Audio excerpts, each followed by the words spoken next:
Saludos, bienvenidos a Baos Radio, el programa de Micaela Tolentino y Rubén Lamarche, que hacemos por Quisqueya FM para todos ustedes, la 96.1 en su dial, 98.5 para la región del Cibao. Estamos en una semana post Feria del Libro, post mucha música, post muchísimas eventualidades. Muchos comentarios positivos. Muchos comentarios positivos, otros no tan positivos, exacto. No, pero lo positivo era que había mucha gente en la Feria del Libro.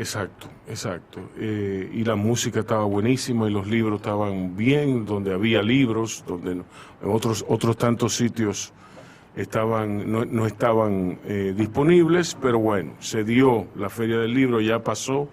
Y el año que viene la sobrevivimos. Vamos con Israel el año que viene, y entonces nada, nosotros el país invitado es Israel el año que viene. Sí, el año que viene es Israel. Esas son las noticias. Le voy a decir a mi prima que vive por ella. Sí, y Patricia no venía para acá a vivir. No di que venía. Yo oí algo de eso. No. Bueno, a lo mejor me estoy pasando. Estoy siendo indiscreto. Señores, y hoy Bao se viste de gala, gracias a Janio Lora, porque me hizo el contacto con su padre y lo motivó porque Janio, una figura, un tipo generoso. Janio se quedó encantado con Bao y me animó a llamar a su padre, el distinguido periodista. Porque yo digo que periodista, porque periodista se es hasta la tambora, ¿verdad? Sí, para siempre. Y para siempre, exacto, es como uno de los grandes sacerdocios. Sí. Entonces tenemos aquí al periodista, gestor cultural, músico, ¿por qué no? Músico, decimero, hombre de la cultura, intelectual, editor de una revista de cómics, Uchi Lora. ¿Cómo está usted, don Uchi? Yo siempre estoy bien. ¿Por qué será eso? Bueno, porque los seres humanos vivimos en una sociedad que tiene tantos problemas, que siempre hay mucha más gente con más problemas que los que tú tienes. Y erróneamente nos agobiamos mucho por los problemas que tenemos nosotros. Yo conozco gente que le da gripe y dice, pero qué mala suerte, ¿cómo me da una gripe a mí? Óyeme, pero mira a ver cuánto tienen cáncer, cuánto tienen pulmonía o cuánto tienen cualquier cosa. Exacto. No te quejes, enfrenta lo tuyo y celebra que tienes la capacidad para ir buscando la solución. Sí. Así mismo, sencillo como parece. Don Uchi, yo quisiera iniciar este conversatorio entre amigos, como usted mismo dijo, evocando el primer recuerdo que usted tenga de su hermana Piki. ¿Cómo eran ustedes juntos cuando se veían, digamos, un domingo de almuerzo, de esos almuerzos familiares? Mira, nos adorábamos. Yo soy el menor de 11. ¡Wow! De mi papá, que se casó 2 veces, y su último matrimonio fue con mi madre. Y los 3 de padre y madre éramos Piki, Junio, ambos que en paz descansen, y Junio me llevaba 6 años y Piki me llevaba 7. Quiere decir que yo soy casi una chepa. El último de 11. El último cartuchazo de usted. Entonces, yo era lo más querido que había porque era el más chiquito. Y Piki siempre me quiso muchísimo. Y eso nunca cambió. Nunca. Hasta después de que éramos viejos los dos. Así mismo. Pero ¿y por qué iba a cambiar? Si Exactamente. las cosas se acentúan, los vicios se acentúan. Exacto, exactamente. Mira, Piki, yo tengo muchos recuerdos. Por ejemplo, cuando Piki se fue a la guerrilla, que fue la única mujer que participó en la guerrilla de Manolo Tavares, en el año 63. Luego cae presa y las cosas no eran fáciles en esas prisiones y en esa época. Mucha represión y eran presos políticos. Y un día de mi cumpleaños recibo un telegrama de Piqui desde la cárcel felicitándome por mi cumpleaños. A la semana siguiente íbamos toda la semana a verla desde Santiago. Yo le digo, pero ¿y cómo tú te hiciste para hacerme llegar ese telegrama? Un telegrama? Y me dice ella, soborné a un sargento. Sí. Y lo mandé a poner. Sí. Entonces, tengo muchos recuerdos, todos preciosos, de mi hermana. Ella era tan guapa como dicen. Sí, lo era. Lo era. Tan Porque atractiva. lo demostró no solamente en la política, Sí. sino en cosas personales también. Sí. ¿Cómo cuáles? Bueno, por ejemplo, un día iba caminando por la calle El Sol de Santiago, ella hacía el programa del 14 de junio. Ujú. En esa época, una emisora de radio, legalmente, pero peligrosamente. Exacto.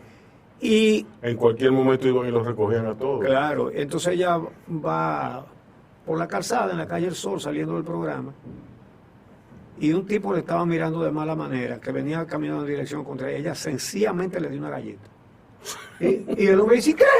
Dice, le conocí la intención desde que venía por allí. Carmencita Inver me hizo un cuento de unos trabajadores que iban a la casa de Piqui Lora y no la conocen naturalmente. Digo naturalmente porque aquí esa gente no se conocían. O sea que no, de la nueva generación. Y van los trabajadores, creo que arreglar una cisterna, arreglar algo. A hacerle una caseta para una planta. Sí, que hacerle- yo le había regalado. Sí. Una plantica. Y el tipo le dicen como que esto va a salir más caro de que sí o qué, algo así es. Que le estaba quedando mal. Ujú. Arregle eso, que eso no va así. Sí. Y el tipo le dijo, oigan una cosa, oigan lo que le voy a decir. Yo soy un hombre nervioso, Sí. así que usted me paga mi cuarto y yo me voy. Ujú. Entonces Piqui saca una pistola. Piqui siempre estaba mal. Y le dice, yo soy más nerviosa que usted. Ay, con una pistola en la Y dice, mano. fulana, prepárame un trago. Y se sentó frente al tipo. Y se sentó con la pistola sobada. Enderece esa vaina, que mi cuarto valen. Sí. Y el tigre se puso mansito, Sí. arregló lo que había hecho mal, terminó el trabajo Sí. con Piqui y cada vez que se le acababa el trago, tráeme más hielo, apuntando al tipo. Pero hay una peor que esa. En una oportunidad yo estoy hablando con Piqui en un jardincito que había afuera en su casa, Mm. en el frente. Y comienzan a vocear un ladrón. Y Piqui, en esa oportunidad, un revólver. Ujú. Primero pregunta, ¿dónde que está el ladrón? Y le dicen, en esa casa. Era una casa que estaba en construcción, casi frente a su casa. Ujú. Y entonces ella cogió el revólver y sin más ni más cogió y se metió ahí. Sí. Y yo me quedo sorprendido, ¿qué se hizo Piqui? Pues, si yo estoy con ella hace un momentito. Sí. Y de allá adentro sale con el ladrón, manos arriba y ella atrás apuntándole con el revólver. Sí. Entonces enseguida, tú sabes cómo son esas cosas. Ujú. El barrio entero sale a la calle, muchísima gente. Hubo uno que trajo un bate de aluminio, y que pensaba de batazo, y Piqui le dijo, no te atrevas Ujú. a darle golpe. Ujú. Él Porque está- es que nosotros vamos a ser iguales que ellos. él está dominado. Sí. Entonces llaman a la policía. Ujú. Llamaron, se esperó un rato ahí, eso era en Los Prados, fueron del kilómetro 9 en un jeep. Ujú. Un teniente, un sargento y un raso. Y entonces, el sargento va, ella le dice, mire, el tipo, se lo entrego. El sargento le pone las esposas. Primero le pone en una mano, ¿verdad? Como es lógico.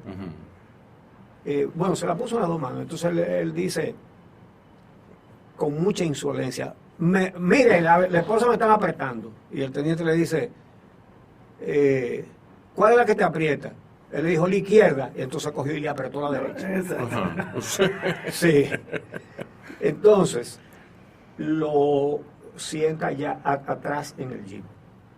Y el tipo le dice a Piqui, así, delante de la policía, dije, no se apure, que a mí me sueltan y yo sé dónde usted vive. Piqui tenía unos lentes oscuros puestos y se lo quitó y dice, no, tú no me conoces a mí, come tal cosa. Mírame los ojos para que me conozca bien. Y tú no sabes dónde yo vivo y yo te voy a decir, mira, esa casa azul con verde que está ahí, cuando te suelten, ven por aquí que te voy a meter plomo hasta por él. Sí. Claro. Entonces el teniente le dice, usted ve, doña, por eso es que en lugar de llamarnos a nosotros, lo que tiene que hacer es darle 2 tiros y llamarnos después para nosotros tirarlo en una morgue. Y le dice Piqui, no, pero yo los 2 tiros se los doy ahora mismo. Y él dice, no, pero dice, ¿cuál es el problema? Que tú estás lleno de gente, allí hay un solar, vamos para el solar, que yo le doy los 2 balazos. Y yo me hago responsable. No, y todo eso lo llevaron. El hombre no se apareció por ahí. Pero imposible. Claro. Por Dios, será loco o bruto. Lo que es de bocado, pero no es bruto, ¿no? Exacto. Entonces cualquiera cree que la persona que actuaba de esa manera era una mujer de 6 pies de estatura, ¿verdad? Entonces, chiquita y flaquita. Sí. Los hermanos suyos no pueden ser todos así, pero eran así en su mayoría. Mi hermano Junio No, porque hay era que muy definir. valiente. No, era Piqui, pero Junio, Sí, pero usted es un hombre valiente también. no, eso, yo peleé poco cuando era muchacho, porque yo me llevaba bien con todo el mundo. Pero mira, mi hermano Junio era muy valiente también. Sin embargo, él tenía un temperamento más amigable, Más dócil, en más, fin, sí, exacto. más. Y él hacía cosas que no se las decía a nadie. Él participó en muchas luchas, en luchas clandestinas. Y no le pasó nada. Él tuvo la guerra también, combatió la guerra. Pero nadie andaba averiguando lo que hacía Junio Lora. Y Julio era a él le gustaba mucho bromear y cosas, entonces como que no se notaba, Sí. pero sí era también muy valiente. ¿Y qué otro hermano usted tenía así que haya compartido esa? No, así no. Fue una mezcla de su papá y su mamá. Sí, Sí, fue exactamente. Un cóctel ahí medio raro. Exactamente. Sí. Un cóctel noroestano, porque Sí. Los dos procedían de la línea noroeste. Ajá. Entonces debe ser que como la línea es tan caliente. Sí. Pero entonces a mí me suena como natural que usted, viniendo de un hogar donde confluían esos temperamentos, que usted haya estudiado periodismo. Usted compartió esa inclinación con la de ser editor, ¿de dónde viene? Ser decimero. Eso viene. A mí me encantaban las décimas suyas en el show del mediodía.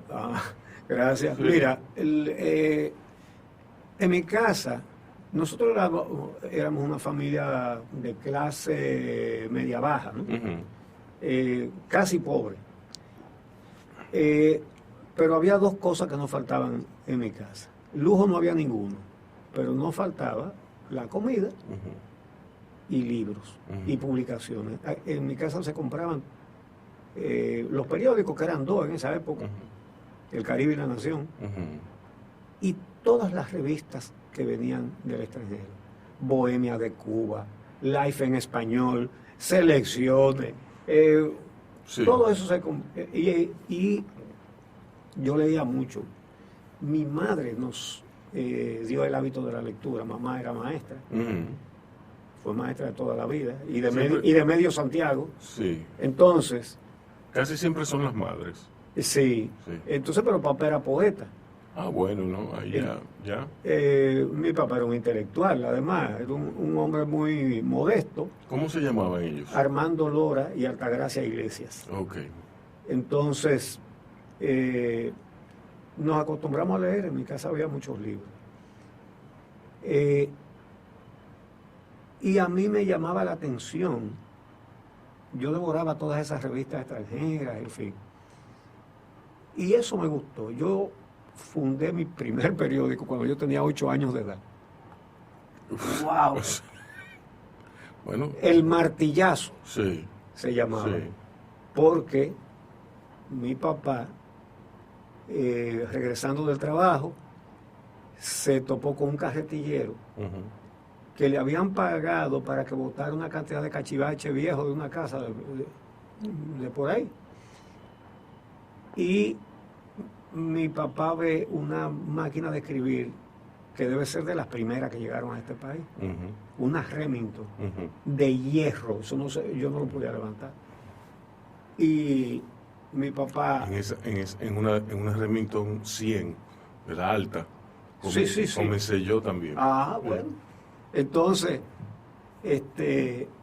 mi papá le pregunta por esa máquina de escribir y dice, no, a mí me pagaron 5 pesos en esa época. Sí, un 5,000 dinero. pesos. Sí, Hoy en día. Sí. Para que botara esto, Oh, Lord. para que lo lleve a un basurero. Ujú. Entonces mi papá le dijo, pues a mí me interesa esa máquina, ¿en cuánto tú me la vendes? Ujú. Dice, no, llévesela si usted quiere. Y mi papá le dio 2 pesos y el hombre se puso contento. Ujú. Y mi papá llega cargando esta máquina de hierro a mi casa. Sí, Me la llevó a mí, porque él sabía que yo era curioso. sí. Y parece que él, y atinó, Ujú. dijo, algo se le ocurrirá a ese muchacho con este aparato. Ujú. Tenía, ¿En qué año era eso? bueno, yo tenía 8 años, nací en el 47, en el 55. Sí. Entonces, las teclas estaban pegadas, Sí. hacía años que no la usaban. Sí. Yo la aceité, en fin, pero como quiera, para escribir había que darle muy duro a cada tecla. Sí. Había que coger la puntería y darle un tablazo. Ujú. Entonces por eso hice un periódico que se llamaba El Martillazo, Sí. ¿verdad? Entonces, Muy apropiado. Sí. era un periódico sobre los temas del barrio. Yo lo hacía con un original y 4 copias y salían todas claritas porque la máquina era ahí puro hierro, Ujú. ¿verdad? Sí. Entonces yo vendía 25 ejemplares. Sí. Entonces eran 4 páginas. Yo tenía que escribir cada página 4 veces, 5 veces. Ujú. Es decir, tenía que escribir cada página Sí. con las 4 copias. Exacto. Entonces 5 veces Ujú. por 4 páginas. Ujú. 20. Yo tenía que escribir 20 veces. Sí. Yo le hacía dibujos, entonces los calcaba. Ujú. Y vendía El Martillazo. El Caribe y La Nación eran los periódicos, costaban 5 centavos, El Martillazo 25. Y se me acababa completamente. Oh, pero usted no es fácil. Era una labor artesanal. Pero si yo Sí, me si yo me- ¿Usted conserva Sí. copia de...?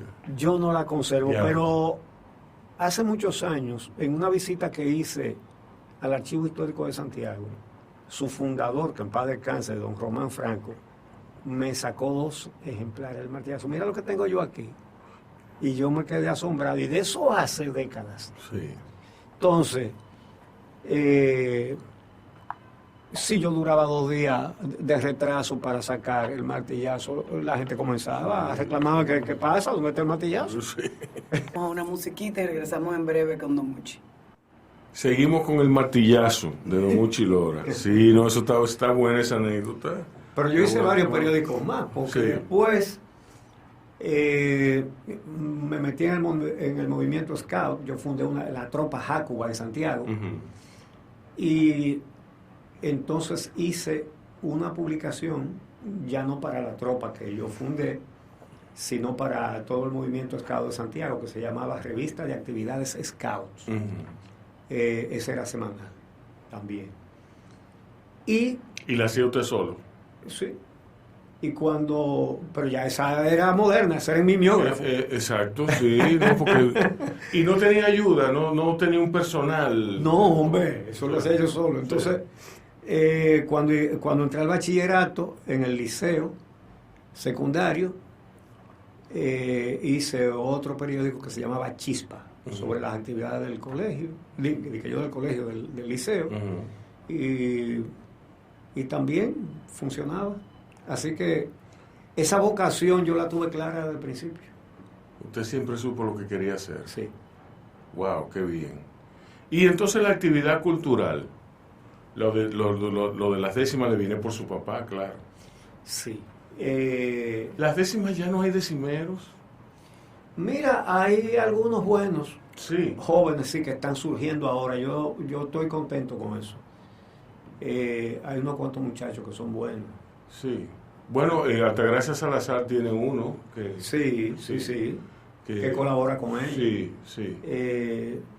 No recuerdo el nombre. ¿Cómo se llama el decimero de Altagracia Salazar?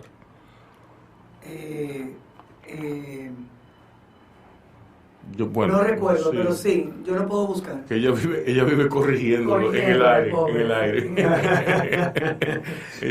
Entonces, bueno, en mi casa había un libro de Juan Antonio Alix, que fue editado en el 1929.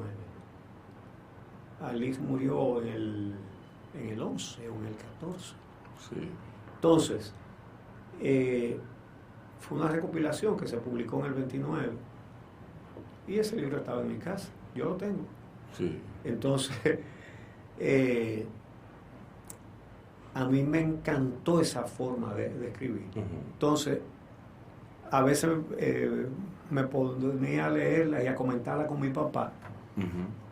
Y entonces mi papá cogía y hacía una o dos décimas. Sobre cualquier tema, algún relajo. Sí. Sí, porque eso es lo bueno de la décima, que la décima puede ser graciosa, la décima es un comentario social casi siempre. Exactamente. Exactamente. Entonces, cultivé ese género también. Sí. Pero yo recuerdo que sus décimas eran mordaces, tenían ese filo que mucha gente no se daba cuenta. Dice, no, está Uchilora diciendo sus décimas. Sí. Como que eran vacías, pero eran pujantes, eran provocadoras. Primero siempre eran muy críticas. Sí. Eso puede haberlo dicho alguien que estuviera de acuerdo con el gobierno, sobre todo en los tiempos de Balaguer. Pero ahora resulta que nadie era balaguerista. Sí, exactamente. Sí, ahora nadie es balaguerista. Ahora todo el mundo pelea en la revolución. Exactamente, pero ganaba cada vez que se postulaba. Exacto. Casi todas la ganó. Obviamente sabemos cómo. Sí. Pero de que mucha gente votaba por él, sí votaba. Sí. Y él era un líder. Sí. Yo me acuerdo una vez que un procurador de eso de Balaguer dijo que había que prohibir que imitaran a Balaguer los comediantes. Esa era a Cuquín. No, todo lo contrario. Todo lo contrario. Pero eso lo dijo el procurador. Sí. Y yo hice una décima con pie forzado. Nos quieren prohibir la risa. Exacto. No, es como el museo de Trujillo. Eso hay que hacerlo. Hay que enseñarle a la gente. Sí, pero yo estoy de acuerdo. Yo no creo que en Alemania haya un museo de Hitler, déjame decirte. Ahora, cuando se estuvo hablando de eso, hablaban de poner los perfumes que él usaba. Pero es loco que estamos. Porque si se hace un museo de Trujillo debe ser con la silla eléctrica. Con la silla eléctrica. ¿Verdad? Sí. Hay que coger, hay que curarlo. Y representar ahí los ingenios azucareros, porque hay que decir que el oficio de Trujillo, cuando los yanquis, que algunos dicen, ese era nacionalista, cuando los yanquis lo metieron en la guardia que formaron aquí, ¿cuál era el oficio de Trujillo? Guarda campestre del ingenio de Andrés. Sí, claro. Entonces, esa fortuna que él tenía ¿Era el salario de era guarda ahí, campestre? era ahí, no. ¿O fue lo que se robó del Estado Dominicano? Entonces, si se va a hacer un museo, debe ser explicando cómo fue que se robó todo eso. Yo no estoy de acuerdo con el museo, yo más bien estoy de acuerdo a Con un memorial. un memorial, No, pero una retrospectiva que dure, qué sé yo, unos 10 años, y a los 10 años que se tumbe. En el Museo Memorial de la Resistencia Sí. hay mucha documentación. Sí. Por ejemplo, Bernardo Vega ha hecho una labor excelente desmontando varios de los mitos, que pagó la deuda externa. Busca lo que escribe Bernardo Vega para que tú veas. Recogió todos los dólares y se los quedó. Que fue el que instituyó el peso dominicano, fue verdad. Y Bernardo Vega dice, sí, fue el penúltimo país de América Latina que instituyó su moneda. Sí. Incluso dice, el GUR haitiano fue primero que el peso dominicano. Todo fue primero. Entonces, los trujillistas quieren exaltarlo diciendo Sí. esas cosas. Y no era verdad Sí. que tenía ese tipo de mérito. Un criminal con el poder en la mano. No, a mí la que me gusta es que dicen que Trujillo, que no había ladrones cuando Trujillo, claro, el único ladrón era él. Claro, él tenía el Eso monopolio. sí, el monopolio de robo. Él no quería competencia. Ujú. Entonces, bueno, eso... de Trujillo no hay nada bueno que decir. Absolutamente. Absolutamente. Entonces, a pesar de que estamos aquí en Quisqueya FM, pero bueno, Petán anda por ahí, dicen. ¿Tú me entiendes? Petán no puede estar vivo. No, Petán está en se el- murió en hace el- mucho tiempo. No, En pero el el elevador. fantasma, dicen aquí que el fantasma, que el fantasma. que el fantasma. En el ronda. elevador es que está el fantasma de Petán. Él no sale de ahí. Crean en mí, él no sale de ahí. Don Uchi, entonces, en Santiago, vamos un poco más atrás. ¿Cómo era Santiago en esa época entonces? La aldea. Cuando yo era muchacho, sí era la segunda ciudad del país, pero no vaya tú a pensar que eso era gran cosa decir eso. Exacto. Sí. El país tenía muy poco desarrollo. Sí. Yo recuerdo una cosa que tiene que ver con la propaganda y el monopolio de la propaganda y de la información. Cuando llegaron al país como una exhibición de modernismo, los letreros de luces de neón, Sí. eso fue una cosa, todo el Sí. mundo asombrado viendo esos letreros de colores. Una cosa que tú la ves ahora y tú te ríes de eso, ¿verdad? Sí, hombre. Ni te das cuenta. Te Sí. ponían Sí. en luces de neón, Dios y Trujillo, No, Ya. por todos lados. Sí. Señores, cuando ustedes vean a políticos que se retratan como en el cielo y entre las nubes, ténganle cuidado. Y gente que se pone título. Mira, el benefactor de la patria, el padre de la patria nueva, el primer maestro, maestro, líder y guía, papá, mamá, nené. ¡Ay! Licenciado. A mí me asustan mucho los licenciados. ¿Y por qué? No, porque quien se pone, yo soy el licenciado Rubén Lamarche, quien lo dice de entrada. Para mí eso es algo que tú no debes decir. Y algo que no, Sí. no, hay que no. Sí, yo soy Sí, Juan Pedro. sí. Sí, yo no creo que... Bueno, papi tenía un doctorado y él no era doctor Hugo Tolentino. Aunque habían personas que le decían doctor Hugo Tolentino. Y ese sí tenía capacidad e ilustración. Exacto. Eh, Pero él nunca, de, muy poca gente le decían doctor y él no se lo ponía. de las últimas veces que lo vi, fue en el Senado, en unas vistas públicas en las que participamos, no solamente él y yo, sino varias personas más, por un proyecto de ley que sometió Dionis Sánchez, el senador de Pedernales, para que se saquen los restos de Santana del Panteón Nacional. Y todavía no han llegado a nada. ¿Y qué ¿Cuál era la posición de papi en eso? ¿Usted sabe? brillante? Es una exposición brillante, que lo saquen de ahí. Pero una exposición brillante.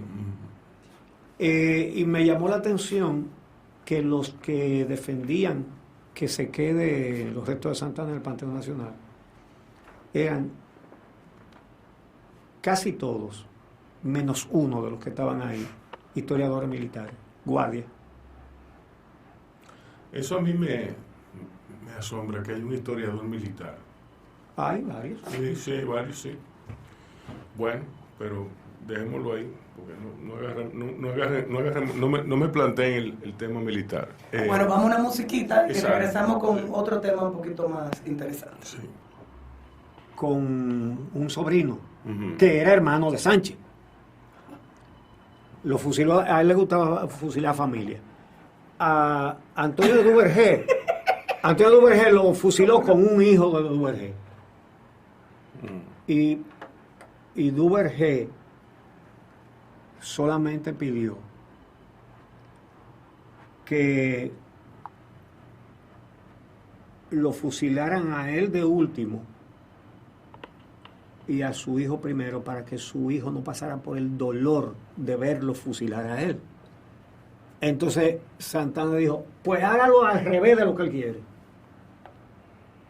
Es así. Y cuando lo fusilaron, el presente, Pedro Santana, le pateó la cara. Diablo. Entonces ese muchachito declaró a Duarte, Sánchez y Mella traidores a la patria, a los que fundaron la patria. Sí.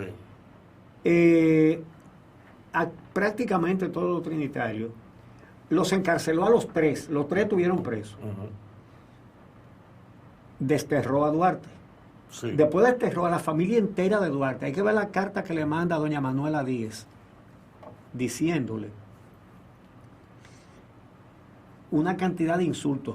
Y tiene una expresión rara, dice, la familia suya de usted, con esa palabra. Sí. La familia suya de usted. Sí. Ahí le dice que Sí. esa familia era conspiradora y qué sé yo qué. Sí. Entonces ese tipo que declaró traidores a la patria, a los fundadores de la patria, es que se la vendía a España, Uh-huh. a cambio de un título de marqués de las Carreras Uh-huh. y del poder para robar. Uh-huh. Pagó su culpa porque después que vinieron los españoles aquí, los españoles no le dieron todo lo que él quería, sí lo nombraron marqués, Uh-huh. pero él terminó envenenado y no hay el dato o el testimonio de alguien que viera de si fue que él se envenenó o fue que lo envenenaron. Ok. Pero lo que hizo fue perseguir a todos los patriotas, uno por uno y con saña. A Sánchez también. Pero aquí lo dice en Wikipedia. Todo lo que usted ha dicho aquí está en Wikipedia. Uh-huh. Ajá. ¿Es así? Está ahí todo. Lo que le hizo a Duvergé, lo que le hizo a la Trinitaria, lo que le hizo a María Trinidad Sánchez, está ahí. Estoy en grano ahora. Sí, sí. Entonces, ¿quién puso a Pedro Santana en el Panteón Nacional, junto con sus víctimas? Balaguer. En estos días, el presidente Abinader invitó a un almuerzo a una cantidad de periodistas para que le hicieran preguntas sin tema. Y uno de los presentes le preguntó sobre el tema Del Panteón. de los restos de Santana en el Panteón. El traidor con los creadores de la patria y de los héroes de la patria. Y él dijo que él prefería no decir él, sino que eso se sometiera a debate. Realmente hace tiempo, antes de ser presidente, él escribió un artículo diciendo que debían sacar los restos de él. El caso es que él dijo eso, que él prefiere que eso sea un debate. Y yo creo que eso hay que hacerlo. ¿El debate o sacar a Pedro Santana? sacar a los restos de Pedro Santana. Hay que sacar. Yo le dije al presidente, decreto mata decreto. ¿Quién puso a Pedro Santana en el Panteón Nacional? Un decreto de Balaguer. Pues, ¿quién lo saca? pues, ¿Otro decreto? Con otro decreto se saca. Punto. Sí. Pero parece que él quiere que sea como una decisión de más gente. Ujú. Pero él antes escribió su posición que estaba de acuerdo con sacarlo de ahí.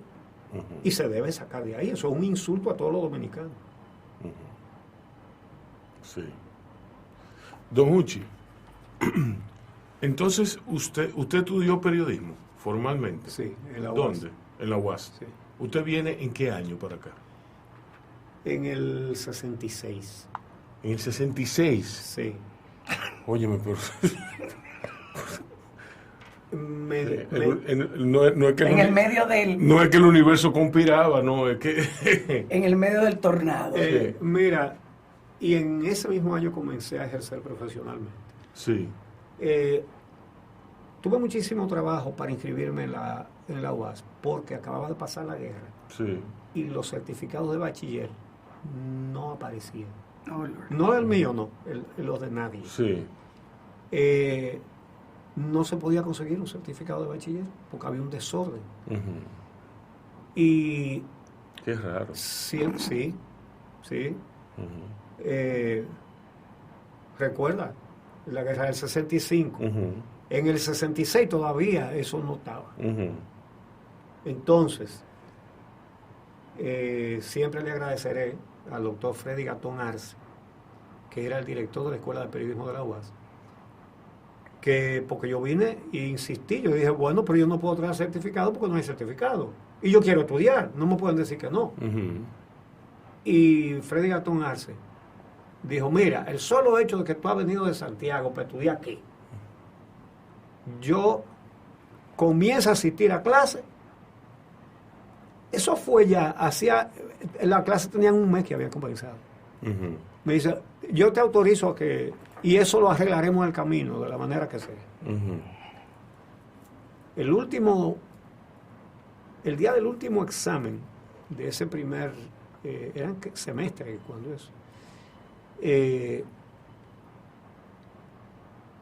mientras estábamos en el aula, llenando el examen, entró el director,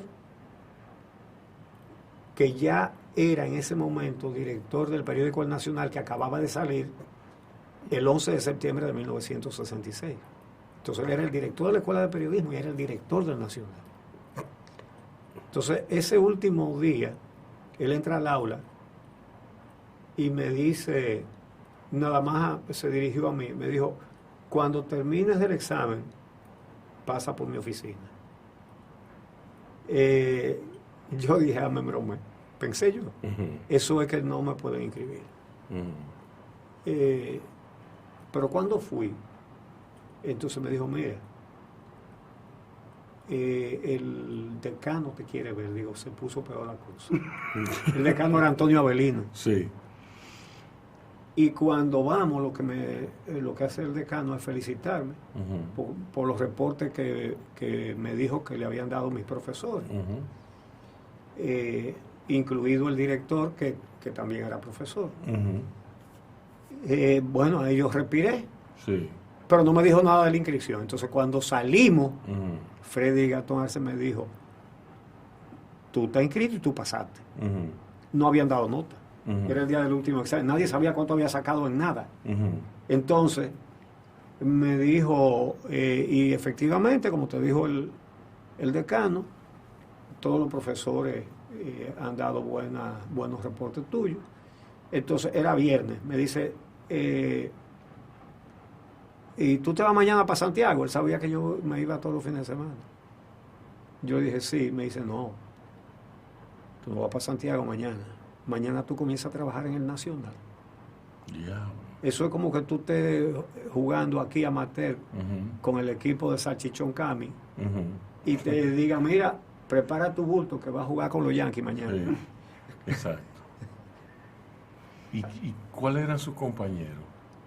En el Nacional. Sí. La mesa de redacción estaban Radamés Gómez Pepín, Juan José Ayuso y Francisco Álvarez Castellano. Diablo. Oye, que hay 3 estrellas. Diablo.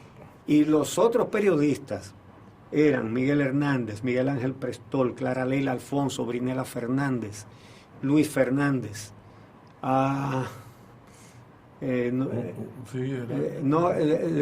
Los demás fueron entrando después. Sí. Sí. Diablo, cojan. Qué maldito equipo, cojan. Sí. Yo me imagino. Yo solo puedo imaginarme. Y entonces, ¿cuántos años tuvo usted en el Nacional? Tuve varios años ahí. Hasta que después me fui a Santiago porque nombraron a Jackie Núñez del Risco director de Relaciones Públicas de la Madre y Maestra, que ya lo había sido de la UAS. Y éramos amigos. Y entonces él me pidió que me fuera a trabajar con él y decirme a mí: vete a trabajar para Santiago, era muerto, tú quieres misa. Sí, sí, sí. No lo pensé ni un minuto, me fui para Santiago. Después, Jackie se fue, después como de 2 años, algo así. Y yo entonces cogí para acá otra vez. Y volví, me dieron mi trabajo en Nacional otra vez. Ah, qué bien. Sí. Bueno, usted debió haber hecho algo bien. Bueno. ¿En qué año fue eso?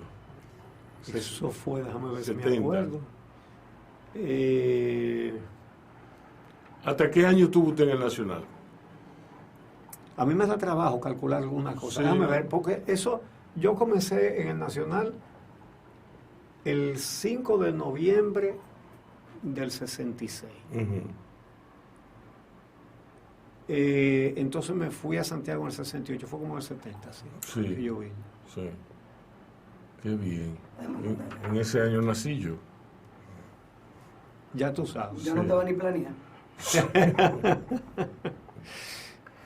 Bueno, señores, vamos a una pausa y venimos seguido con ya la década que le sigue, la década de los 70, esos tumultuosos años, que fueron, bueno, que don Uchi ha visitado esos años aquí durante esta conversación itinerantemente. De los 12 años. Sí, los 12 años de Balaguer.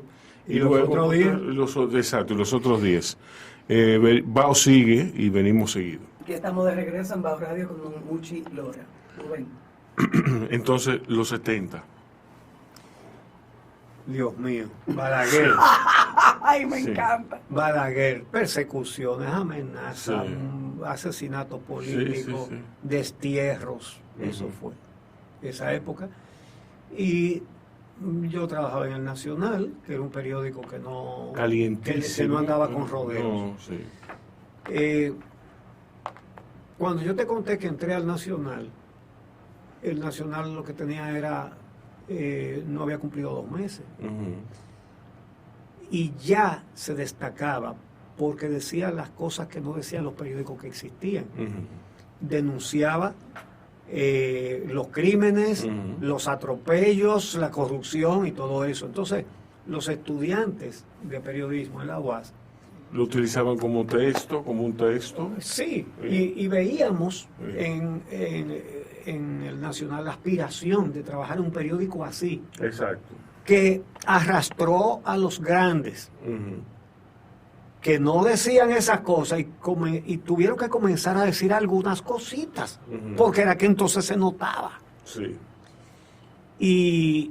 Pero eso dio... Siempre fue tabloide el Nacional. Sí. Siempre. Sí, siempre. Y siempre fue en la tarde. Y siempre, Siempre fue tabloide vespertino, siempre. Sí. Entonces... Eso facilitaba mucho el manejo del periódico. Sí, Sí, sí, sí. facilitaba. Leer aquella sábana, eso era una cosa. Sí. Entonces, los periodistas del Nacional teníamos problemas con la policía, con muchos estamentos del poder, porque a ellos no les parecía nada simpático lo que nosotros hacíamos. Sí. A nosotros nos amenazaban, eso era... Era dificultoso, a mí me trancaron unas cuantas veces. Eran años peligrosos para ser periodista. Sí, muy peligroso. O para ser un político de la oposición, como Don Hugo, que le pusieron Sí. una Bueno, bomba. papi era rector en esa época, Sí. pero le pusieron una bomba en el 70 y pico aquí. Sí. Yo tenía 4 o 5 años, por eso se mudaron. Sí, Yo entiendo que fue por eso que se mudaron. sí, no, porque eran Le años... explotó a la pobre niñera, Y a la- Urania. el nivel de politización... No estábamos aquí, Sí. gracias a Dios. Pero- Pero a la pobre Urania no le pasó nada a Urania. Ah, ok. Pero Sí, Pasó un susto. qué experiencia. Sí. Digo yo que la población dominicana estaba increíblemente politizada. Habíamos salido de una guerra en la década anterior. una dictadura. De una dictadura. Y haber Décadas salido de la anteriores. guerra significaba Sí. que estaban, esos 12 años fueron exterminando Sí, a los combatientes de la guerra. Sí, a los combatientes. Ahí mataron a Ramón Mejía Pichirilo, Sí. que era un héroe de la guerra de abril. Ujú. Y así fueron, Muchísimo. fueron acabándolos. Sí. Entonces, de ahí al 78, cuando, no al 78 no, bueno sí al 78, cuando llega Guzmán, yo me acuerdo como ahora, el cambio, Sí, el país parece que tomó un segundo aire, sí. Sí, yo recuerdo también. Sí. Como que sí. sí, pero él, nada, todo el mundo sabe la historia de él, él Yo me di cuenta, Bueno, obviamente, yo- yo era muy chiquita y me excusa Rubén. Pero yo recuerdo que aquí había mucha tensión aquí, viviendo aquí. el pueblo estaba muy airado. Entonces llegamos a la Bolívar y como que la cosa como que cambió. De repente, papi cambió. Ujú. Estaba más, tú sabes. Más tranquilo. Sí. Yo eso lo recuerdo claramente. Sí, sí. Aquí no, aquí se bebía tenso, nunca había agua, nunca había luz, siempre papi siempre como que, tú sabes, ciérreme la puerta, tú sabes, todo era muy... Sí, sí, sí. La familia vivían angustiada, Sí. sí. La gente se ponía muy tensa si los hijos estaban en la calle de noche. Sí. Yo recuerdo ¿Y que a qué hora viene? No había celulares para tú estar preguntando. Exacto. Mi papá, Ni mucho teléfono tampoco. que fue un gran odiador de Balaguer, que decía que era un criminal, a voz en cuello, que todo el mundo le tenía que mandarlo a callar. Fernando, cállate, tú estás loco. Mi papá vivía tenso también, y porque él me tenía a mí, que yo era un muchacho chiquito, que yo jugaba, que voy a jugar pelota, que voy a esto, que voy a aquello. Entonces él vivía como... Entonces cuando viene Guzmán y gana, yo recuerdo que fue como que se desinfló todo el mundo. Se desinfló esa ansiedad que tenía Sí, sí, sí. la población. La gente como que respiró. Sí. Pero luego ¿Cuánto duró Guzmán en poder antes de fallecer? No, 2 años. él se quitó la vida Sí. a pocos días de entregar el poder a Salvador Robles. Ah, es decir, que él cumplió. Ujú. Casi. Casi. 40 y pico de días antes, Ujú. él se quitó la vida y esos 40 y pico de días los cubrió el que era vicepresidente, que era Jacobo Masluco, Sí. que en paz descanse también. Sí, así es. Y después entonces viene Jorge Blanco y luego vienen los 10 años de Balaguer. Sí. Sí, más tensión. Que no fueron tan sanguinarios como los anteriores 12, pero ahí fue que asesinaron y desaparecieron a Narcisazo. A Narcisas. Exacto. A Narcisas. Otro golpe para el periodismo dominicano. Sí. Y yo recuerdo que quisieron decir con su muerte que él estaba deprimido. Que él se Pero suicidó. Pero una cosa absurda. Que él se suicidó. Sí. Mira, nombraron una comisión de 3 coroneles para investigar la muerte de Narcisa. Sí. Esos 3 coroneles fueron a mi casa. Ujú. Y al menos 2 de ellos creo que siguen vivos. Hay uno que estoy seguro de que sigue vivo. me llamaron que querían hablar conmigo, que querían visitarme en mi casa, y yo dije que con mucho gusto. Y fueron, porque recuerda que Narcisazo y yo trabajamos juntos, y además él y yo hicimos una revista de humor político, Tirabuzón, que la hacíamos él y yo nada más. Sí. Entonces, llegan estos 3 coroneles a mi casa, y la primera pregunta que me hacen es: como usted fue compañero de trabajo y compartió tanto con él, ¿usted considera que el señor González tenía un temperamento que pudiera ser compatible con alguien que pudiera atentar contra su propia vida? Y yo le dije: vamos a hablar español. Sí. Ustedes son 3 coroneles, eran jóvenes los 3. Ustedes son 3 coroneles jóvenes. Yo no he oído hablar nada de ustedes de que tenga que ver con sangre. Y era verdad. Yo no sé si habían hecho o no habían hecho, pero yo no había oído de ninguno de esos 3 señores. Y se lo dije. Digo, pero yo... ustedes son investigadores los 3. Y lo primero que sabe un investigador es a quién afecta un crimen, ¿verdad? Entonces, ustedes están averiguando si se pudo haber suicidado. Y ustedes me preguntan sobre su temperamento. Eso se lo voy a responder primero. En lo absoluto podía Narciso González ser un suicida potencial. Un hombre que fue un luchador hasta el último día de su vida. No tiene el perfil de una persona que atenta contra su propia vida. Es un hombre que está luchando contra el sistema. Y con mucha valentía. Y desafiante además. Y le digo yo, pero además, él sería el único suicida que después de muerto esconde su cuerpo. Exacto. Porque el problema de Narciso es que no aparece. Exacto. Entonces él se mató y después escondió su cuerpo. Pero le voy a decir otra cosa.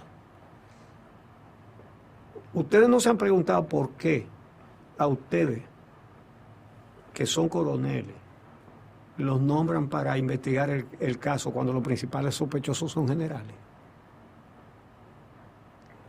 Entonces ya eso lo está diciendo todo. Tienen que buscar un suicidio, aunque lo tengan que fabricar, porque ustedes saben bien que el día antes de su desaparición, en un discurso que él pronunció en la UAS, con las elecciones paradas por Balaguer, él dijo cuántos millones de pesos le había dado Balaguer en contratas al secretario de la Fuerza Armada, al jefe de la Fuerza Aérea, al jefe del Ejército y al jefe de la Policía y al jefe de la Marina. Exacto. ¿Y por qué eran reeleccionistas, verdad? Entonces, y ustedes lo que andan averiguando era si él tenía un temperamento suicida. No, a ustedes lo pusieron ahí porque los principales sospechosos son generales y ustedes son subalternos de los sospechosos. Punto. Y en eso va a quedar esa investigación que ustedes van a hacer. Ahí andan 3, yo te voy a decir el nombre de uno que estoy seguro que está vivo, para que le preguntes si te topa con él. Ya. ¿Cuándo entra usted en el Canal 2? En el 2. En el 2, no, en el... En el 9.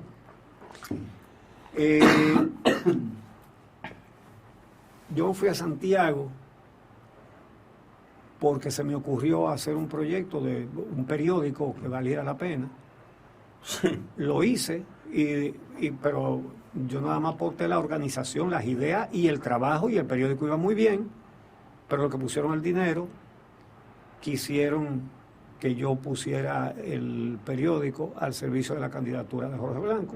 Ah, qué lindo. Y yo me planteé, dije, no, el director del periódico soy yo, ustedes son los dueños, pero yo soy el creador del periódico y soy el director. Bueno, y me votaron de mi periódico, bueno, pues, ok. Entonces, volví a la noticia y volví a escribir mi columna, Tintero. Y un sábado estábamos un grupo de amigos y estaba Jackie Núñez en el grupo. Había guitarra, había sancocho y trago. Entonces, yo me ponía a relajar, a improvisar coplas, relajando con los que estaban ahí, que a fulano le pasó tal cosa, ese tipo de cosas, improvisando cosas. Y uno se pasa un rato de lo más divertido con eso. Sí. Y en un momento Jackie me llama aparte, me dice, dime una cosa, ¿tú serías capaz de hacer un comentario en televisión con el mismo estilo con que tú escribes tu columna en el periódico? Y yo dije, sí. Entonces me dice, ¿y tú serías capaz de resumirlo al final en verso como lo que tú estás haciendo aquí? Y yo le dije, sí. Era un sábado. Me dice, tú comienzas el lunes el show del mediodía. Y así comienza el show del mediodía. Es decir, la idea, como yo estaba improvisando cosas ahí, la idea de Jackie fue el comentario y que diga al final, exacto, una redondilla, una cuarteta, una décima, pareados, en fin. Y él me dijo eso, todas esas vertientes. Y yo un día hacía pareado, otro día hacía décima, otro día hacía redondilla, en fin. Y fue buena idea, porque comentarista hay muchísimo, pero hacer un resumen rimado. Para la hora. Y yo siempre le ponía un tinte de humor. ¿Tú me entiendes? Sí. Es como que tú tengas 10 cocineros con 10 pailas haciendo arroz y 9 hacen el arroz blanco, y si hay uno que le pone un tomatico, una pimientica, entonces la fila es en esa. Sí. Esa fue la idea de Jackie. Pero después, en una conversación que tuvimos un tiempo después, él me dijo que además tenía que ya él iba, a él no se le ocurrió ahí, que ya él iba con esa idea, y por un motivo muy noble de parte de él. Como en esos tiempos a mí me amenazaban mucho, él me dijo, mira, no es lo mismo matar a una firma en un periódico que matar a un rostro que entra a la casa de todo el mundo por la televisión. No es lo mismo. Y la idea de él era humanizarlo. Era protegerlo. Sí, pero humanizar, sí, pero también humanizarlo de cierta manera. Aparte de que yo podía hacer algo que sirviera para el Exacto, programa, pero su propósito fundamental era preservarme. Por eso, óyeme, mi gratitud a Jackie Núñez del Rico es para toda la vida, como para Freddy Verasgoico también, que hizo cosas también en mi favor. Para resolver problemas. Conflictos. Sí. A ellos dos yo le atribuyo la libertad de expresión que hay en los medios electrónicos en este país. Fíjate que en la mayoría de los países donde hay prensa libre, es la prensa de papel. Bueno, ya son otros tiempos, ya también es el internet. Pero nunca se aplicó la misma libertad, por ejemplo en México, a los medios electrónicos. En México había muchísimos periódicos que decían la verdad, pero en la televisión nadie. Los medios electrónicos, como las frecuencias son del Estado, las controlan. Sí. Y aquí eso no lo hicieron gracias a Freddy Verasgoico y a Jackie Núñez del Rico. ¿Por qué? Porque hacían los programas que tenían más audiencia, por lo tanto eran los programas que más vendían, por lo tanto nadie le podía decir.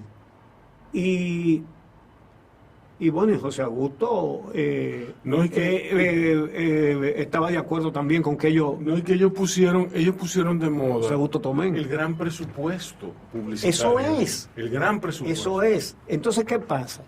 Yo me acuerdo perfectamente una vez que se descubrió, y eso lo denunció el periódico El Sol, que existía cuando eso. Donde comencé yo escribiendo de cine. Sí. Entonces fíjate bien. Se descubrió que la Gulf and Western le debía en impuestos al Estado 37 millones de pesos. 37 millones de pesos lo tiene cualquier chuflay ahora mismo. Ujú. En ese tiempo eso era todo el dinero.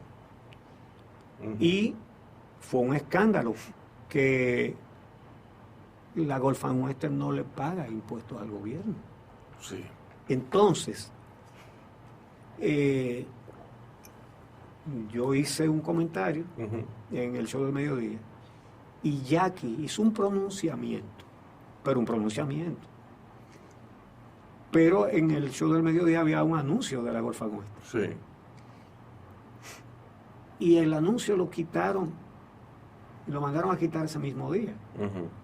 Y al día siguiente, esto es un comentario que nunca olvidaré que hizo Jackie Núñez. Jackie Núñez le dijo eso al público. Dijo, mire, ayer comentamos esta situación de que la Gulf and Western No paga impuestos. le debe 37 millones de impuestos al gobierno y no se los paga. Pues la Gulf and Western mandó a quitar un anuncio que tenía aquí. Y nosotros nos alegramos. Dice, pero nosotros le queremos decir a la Gulf and Western que este programa no tiene anuncios. Que se calle esas cosas. Oye, Ujú. que este programa tiene anuncio porque se ve. No se ve porque tiene anuncio, Ujú. sino que tiene anuncio porque se ve. Ujú. Así que buen viento lo lleve. Ujú. Es decir, estamos complacidos de que hayan quitado el anuncio de aquí.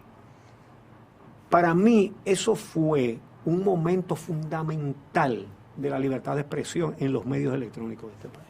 Sí, así es. Y esa es una de las cosas que hay que reconocerle a Jackie Núñez del Risco. Una gran figura sin duda. Mire, don Huchi, entonces, ¿cuáles fueron los momentos cimeros de su carrera? Es que yo no... Sí. ¿Qué? Yo no sé, yo nunca pensaba en esos momentos sí me... Bueno, pero sí, un momento donde su personal se bañó se casó con la gloria, como usted, donde hubo un ejemplo de una gestión periodística íntegra. Ahora, Sí. Bueno, No, bueno, digo yo, mi opinión. mira, yo he trabajado periodismo de diarios, Ujú. periodismo de revista. Yo trabajé en la revista Ahora Sí. un buen tiempo, también cuando trabajaba en el Nacional. He trabajado periodismo radial, lo hice en Santiago y lo he hecho aquí. sí. Y periodismo de televisión. Ujú. Entonces, en cada uno de esos renglones, pues yo he hecho diferentes cosas. He tratado de hacerlo bien, he tratado de ejercer el oficio en bien de los intereses de la sociedad. Esa ha sido mi intención siempre y lo sigue siendo al día de hoy. Porque yo me retiré del programa El Día por una advertencia de los médicos que me dijeron que la falta de sueño me estaba minando la salud. Y ya yo tenía de manera consecutiva 34 años trabajando a las 4 de la mañana. Diablo. 25 que llevaba hasta marzo en El Día y antes de eso dirigiendo ahí mismo en Color Visión. Ujú. Entonces, pero ahora estoy trabajando para expresarme con todo en mis redes sociales. Ujú. En mi casa, sentado, tranquilo, Exacto. A su hora. a su hora. No, porque Así yo- que la- pronto ya verán. Sí, el resultado. Sí, No, pero que eso es bueno porque las redes sociales, la internet y todo, ha transformado los medios de manera fundamental. Ya nadie quiere oír en un horario, nadie quiere oír o ver no, en un horario impuesto. exacto. Entonces, lamentablemente hay que hacerse con esa realidad. Sí, sí. Ayer Mario está en mi cuarto haciendo algo y me dice, doña, ¿y este DVD?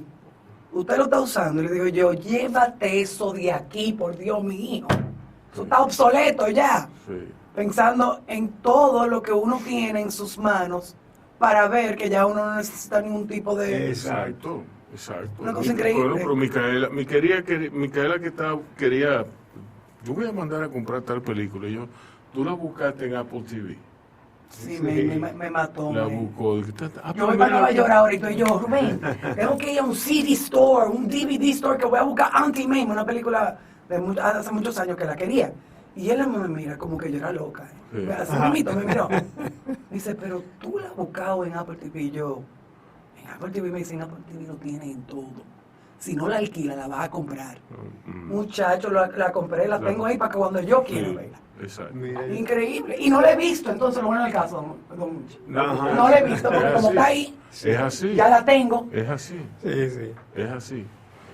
Qué viendo mucho que usted ha llegado a la madurez profesional y tiene planes todavía. Porque hay gente que... Es que yo nunca dejaré de trabajar. Sí. Ajá. No, yo no me veo sentado, Sí. ni que sacándome la barriga y viendo para arriba. No, Bueno, eso puede ser sin ver, puede ser con los ojos cerrados. no, zafa. Sí. exacto. Señores, vamos a una musiquita y regresamos en breve para terminar este bellísimo programa Sí. con Don Muchi. Regresamos aquí a Abajo Radio con Don Muchi Lora. Vamos a hacerle nuestras preguntas. Si puedo limpiar estos lentes que están inmundos, no veo nada. Son preguntas rápidas. Lo primero que le venga a la mente es lo que queremos que usted responda, ¿ok? ¿Cuál es su palabra favorita? Wow. Wow. Wow. Justicia. Justicia, ok. ¿Cuál es su palabra menos favorita? Abuso. ¿Qué le excita de manera creativa, espiritual o emocional?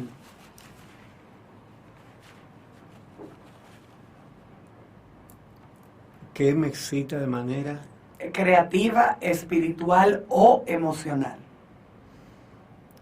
O un tema que yo pueda convertir en una décima. Excelente. ¿Qué le apaga? El cansancio, nada más. Su mala palabra favorita. Mala palabra, por favor. Bueno, yo diría que coño, porque Como buen dominicano. sí, esa es la palabra más rica que existe en el idioma Es, español. es una palabra Porque fíjate, multiuso. Es déjame multiuso. decirte. Es multiuso esa palabra. Tiene muchísimas entonaciones diferentes que tienen cada una un significado. Porque no es lo mismo decir coño que decir coño, o que decir ay coño, o que decir coño. Exacto. Es decir, no hay una palabra más rica que Sí. esa. Sí, usted tiene razón. Sí. ¿Qué sonido o ruido le gusta? Un concierto de pajaritos que recibo cada mañana y cada tarde en mi casa, Ujú. de un montón de pajaritos que viven, muchos de ellos en una mata de mango que hay en mi patio. Qué chulo, qué lindo. ¿Qué sonido o ruido no le gusta? ¡Wow! Una cosa esa que graban ahora con que arrastran a la mujer por el suelo, en fin. Sí. Eso mismo, lo entendemos todos. Sí. Sí. ¿Qué profesión que no sea la suya le gustaría ejercer? La psicología. ¿Qué profesión no le gustaría ejercer?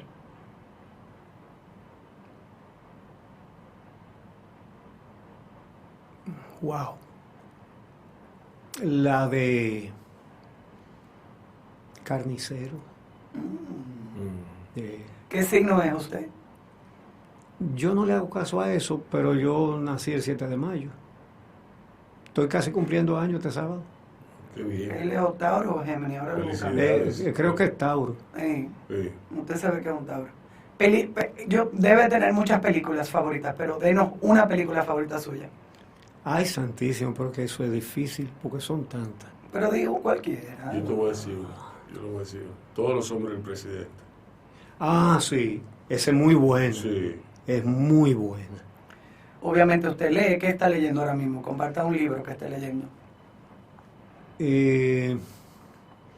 De que no estoy leyendo nada. Sí, yo siempre estoy leyendo. No, yo eso me lo imagino. Sí. La era del hidrógeno. Ah, interesante. Eso es lo que viene. Flor favorita. Tengo muchas.